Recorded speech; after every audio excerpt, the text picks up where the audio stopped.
Class రూమ్లో teacher rule పెడతారు, అందరూ ఆటోమేటిక్గా ఫాలో అవుతారు. లైనక్స్లో కూడా కమాండ్స్ సిస్టమ్ని కంట్రోల్ చేస్తాయి. టీచర్ అంటాడు, అందరూ గ్రూప్స్గా స్ప్లిట్ అవ్వండి అని అంటాడు. అప్పుడు క్లాస్లో ఇన్స్టాంట్గా డివైడ్ అవుతారు. లైనక్స్లో ఎంకేడిఐఆర్ అంటే న్యూ గ్రూప్స్ ఆర్ ఫోల్డర్స్ని క్రియేట్ చేయడం. టీచర్ అంటాడు, ప్రతి స్టూడెంట్ ఎంప్టీ నోట్బుక్ని రెడీ చేసుకోండి అని అంటాడు. అప్పుడు బ్లాంక్ నోట్బుక్ రెడీ చేస్తారు.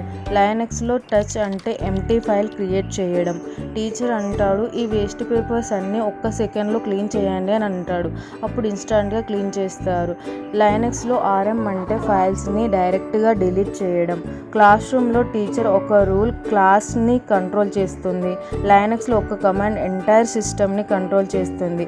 ఇవి జస్ట్ కమాండ్స్ కాదు, రియల్ పవర్ సిస్టమ్. పార్ట్ 4లో ఇంకా ఇంట్రెస్టింగ్ కమాండ్స్తో కలుద్దాం. ఫాలో అవ్వండి.